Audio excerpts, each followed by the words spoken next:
जय हिंद दोस्तों, कैसे हैं आप सब। मैं उम्मीद करता हूं आप सभी लोग बहुत अच्छे होंगे। आज हम लोग एक नई कंपनी, नए स्टॉक के बारे में चर्चा करने वाले हैं। मैं आपको कंपनी का नाम बता देता हूं, LIC यानी life insurance corporation of India के बारे में हम लोग चर्चा करेंगे। आज हम लोग इसके जो है चार्ट और फाइनेंशियल्स को समझने की कोशिश करेंगे। साथ ही अगर मैं LIC की बात करता हूँ तो सभी घरों में आज नहीं तो कल जो है कभी न कभी जो है LIC के जो है प्रोडक्ट्स आप ज़रूर इस्तेमाल किए होंगे, बीमाएँ ज़रूर आपने ली होंगी। LIC की शुरुआत जो है भारत सरकार ने सन 1956 में की थी। उस समय जो है छोटी छोटी बहुत सारी इंश्योरेंस कंपनियां थी जिनको एक साथ जो है मर्ज कर दिया गया और भारत सरकार ने पूरी तरह से इसके स्वामित्व को अपने पास रखते हुए LIC का गठन किया। और LIC जो है उस 1956 से लगातार अभी तक काम कर रही है। और अगर हम देखते हैं तो हमारे आसपास और हमारे घरों में अक्सर लोग LIC के जो है प्रोडक्ट्स का इस्तेमाल करते हुए दिखते हैं। हमारे रिलेशन में, हमारे दोस्तों में या हमारे आसपास LIC के एजेंट्स बहुत ही ईजिली आपको देखने को मिल जाते हैं। सबसे अच्छी बात है कि जो इंश्योरेंस सेक्टर है इसमें सबसे बड़ी कंपनी के रूप में आज तक काम कर रही है LIC। और साथ ही साथ LIC की जो पकड़ है या जो पहुंच है कह लीजिए, इंडिया के रूरल एरिया से लेकर के हर जगह LIC आपको अवेलेबल मिलती है। बाकी बात करते हैं इसके फाइनेंशियल्स की। तो LIC जो है मार्केट कैप के मामले में, जैसा मैंने बताया कि इंश्योरेंस सेक्टर में सबसे बड़ी कंपनी के रूप में मानी जाती है। 6 लाख करोड़ का इसका जो है मार्केट कैप है। बाकी करेंट प्राइस जो है 972 रुपये है, जो कि इसके IPO 2022 में जब इसका IPO आया था उसी के आसपास में ही अभी तक जो है ट्रेड कर रही है कंपनी। बाकी हम चर्चा करेंगे इसके। अगर मैं बता दूं थोड़ा सा, तो जब 2022 में 17 मई 2022 को जो है इसका IPO आया हुआ है और उसके बाद से लगातार जो है कंपनी नीचे ही ट्रेड करती रही है। और नवंबर 2023 के बाद इसमें थोड़ी सी अच्छी उछाल देखने को मिली है और एक बार फिर से ये जो है आज की डेट में भी अपने जो IPO प्राइस इसका था उसी के आसपास में ही ट्रेड करती दिखाई दे रही है।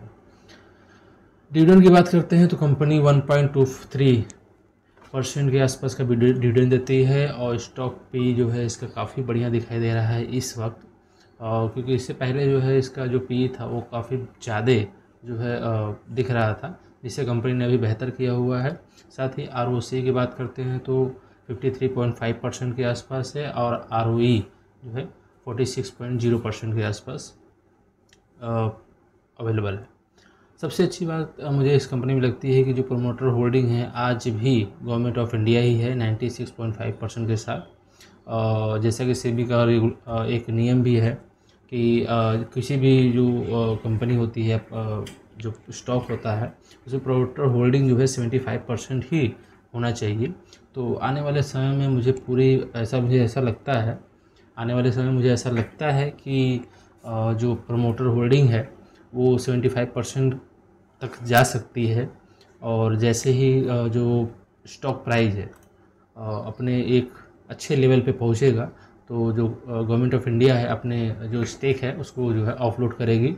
और जिससे ये फ़ायदा होगा कि जो इसमें प्रमोटर के अलावा जो FIs, DIs और HNIs या पब्लिक भी कह सकते हैं, उनकी जो हिस्सेदारी है वो बढ़ जाएगी आने वाले समय में। कंपनी के ऊपर डेट बिल्कुल भी नहीं है, जो कि बहुत अच्छी बात है। और अगर हम इसके पीयर्स ग्रुप की बात करते हैं तो जैसा मैंने बताया कि LIC खुद सबसे बड़ी अपने सेक्टर की लीडर कंपनी है। उसके बाद SBI लाइफ इंश्योरेंस और HDFC लाइफ इंश्योरेंस जो है आती हैं, जो कि प्राइवेट सेक्टर के रूप में काम करती हैं। लेकिन इनके भी जो रिस्पॉन्स या कह लीजिए इंश्योरेंस होते हैं वो काफ़ी बेहतर हैं, चूँकि काफ़ी एक्टिवली हैं। और सरकारी कंपनियां हम जैसा कि जानते ही हैं कि सरकारी की तरह ही काम करती हैं। लेकिन अभी जो है थोड़ा सा जो LIC है वो काफ़ी जो है लाइफ इंश्योरेंस के अलावा भी कई तरह के जो है नए प्रोडक्ट्स जो है लॉन्च करने शुरू कर दिए, जिसकी वजह से इसकी जो फाइनेंशियल्स है वो काफ़ी बेहतर दिखाई देने लगे हैं। अगर मैं इनके एक बार जो है आपको थोड़े से प्रोडक्ट्स के बारे में चर्चा करता हूँ, तो जो नए इनके प्रोडक्ट लॉन्च हुए हैं, इन्होंने अभी जो है एक टर्म प्लान भी लॉन्च करना शुरू कर दिया है। हेल्थ इंश्योरेंस में भी आ गए हैं। बाकी ये जो है फाइनेंस भी करते हैं, छोटी माइक्रो फाइनेंस भी करने शुरू कर दिए हैं। और इसके अलावा जो है ये नई नई जो स्कीमें हैं, जैसे LIC निवेश plus and LIC Jeevan Jyoti के नाम से भी न्यू प्रोडक्ट्स जो है लॉन्च किए हुए हैं, जिसकी वजह से इनकी सेल्स जो है काफ़ी बेहतर हो गई है और इनकी जो कार्यशैली है, जो स्टैंडर्ड बना हुआ है, उसको ये काफ़ी अच्छे से फॉलो भी कर रहे हैं। जो अगर मैं बात कर दूं उनकी इनके फाइनेंशियल्स में दिखाई भी देने शुरू हो गए हैं। जैसे कि आप देख पाए हैं, क्वार्टरली रिजल्ट्स जो हैं वो अब थोड़े से अच्छे दिखाई देने शुरू हो गए। अगर मैं पहले की बात करता हूं तो 2022 मार्च में जब IPO आया हुआ था, उस समय जो ऑपरेटिंग प्रॉफिट था वो माइनस में चल रहा था। साथ ही साथ जो नेट प्रॉफिट था वो 2409 करोड़ के ही थे, जो कि अगर हम इनके मार्केट कैप की बात करते हैं तो उस हिसाब से बहुत ही बुरे थे, जिसे कंपनी ने, यही शायद मुझे ऐसा कारण लगता है, यही कारण था कि जिसकी वजह से जो HNI या जो इन्वेस्टर थे इस कंपनी में ज़्यादा इंटरेस्टेड नहीं थे, जिसकी वजह से जो IPO आया उसके बाद से लगातार कंपनी जो है डाउनफॉल ही चलती रही।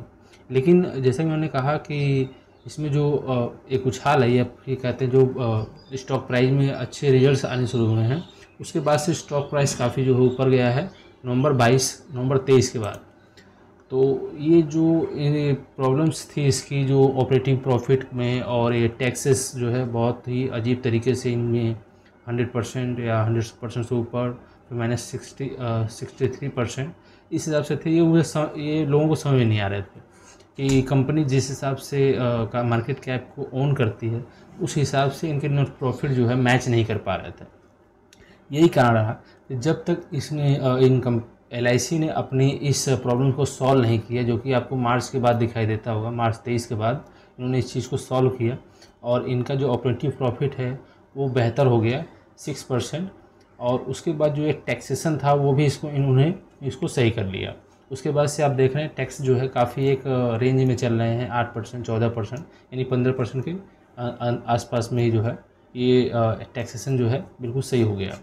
उसके बाद से जो नेट प्रॉफिट है वो भी लगातार इम्प्रूव हो गए हैं, और इस वक्त जो नेट प्रॉफिट है वो काफ़ी जो है बेहतर आने लगे हैं। जिस हिसाब से इनका मार्केट कैप है उसको ये काफ़ी जो है उस हिसाब से नेट प्रॉफिट जो है अपना पोस्ट करना शुरू कर दिए हैं। यही चीज़ हम अगर PNL में भी देखते हैं तो ज़्यादा अच्छे से क्लियर हो पाता है।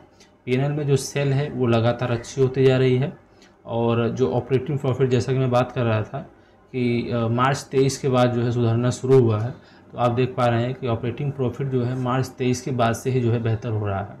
और अभी जो पिछला मार्च 2025 का था उसमें जो है 6% का ऑपरेटिंग प्रॉफिट इन्होंने अर्न किया हुआ है, और उस हिसाब से टैक्सेशन जो है ये इनका सुधरा हुआ है। टैक्स भी इन्होंने ठीक ठाक रेंज में कर लिया है, और नेट प्रॉफिट भी जो है अभी काफ़ी बेहतर दिखाई देने लगा है जिस हिसाब से इनका मार्केट कैप था। तो ये जो सुधार हुआ है इनके फाइनेंशियल्स में, इसके बेस पे मुझे ऐसा लगता है, ये मेरी व्यक्तिगत राय है, कि जो आने वाले समय में जो LIC के जो स्टॉक है वो काफ़ी अच्छे जो है लेवल्स पे दिखाई देने वाला है।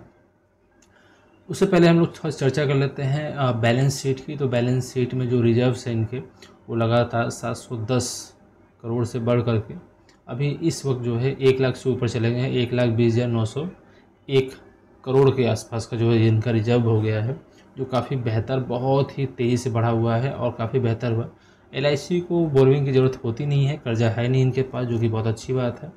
और उसके बाद से जो है हम देख पा रहे हैं फिक्स एसेट भी इनके पास हैं, और इन्वेस्टमेंट भी इन्होंने लगातार अपनी कर रखी है, क्योंकि इनका काम ही उसी तरह का है। जितने भी बीमा धारक होते हैं, एक बार LIC लेने के बाद तो प्रीमियम जमा ही करते हैं, और प्रीमियम जमा जब होता है तो LIC जो वो प्रीमियम से पैसा आता है, यानी रिवेन्यू जो आता है उनको, उस रिवेन्यू को इन्वेस्ट करते हैं और उसी से जो है उनका अर्निंग होती है।